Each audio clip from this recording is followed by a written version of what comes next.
Bryan, the reason I had you talk about that is because we are addressing the home improvement scams and the home repair scams.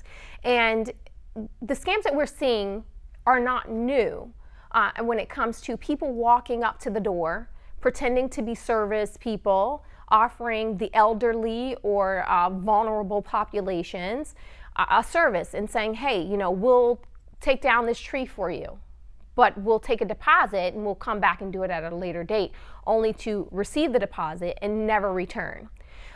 So let's talk a little bit about these people that are posing as service providers, and then how GreenPal's a solution to that.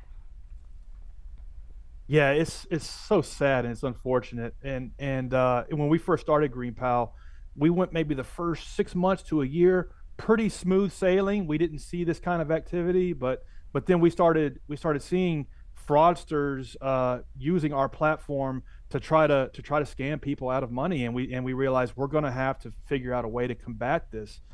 And I remember having like this internal conversation in my head: why are these people scamming us and scamming our customers? And I thought, well, scammers aren't scamming us. Scammers are just going to scam.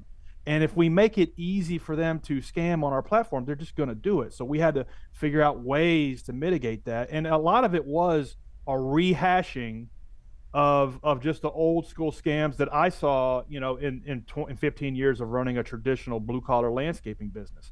It'll be, Peter in a pickup, or Joe in a lawnmower will show up and just literally promise you the moon and take a deposit for $100, $500, $1,000, and then just never show up.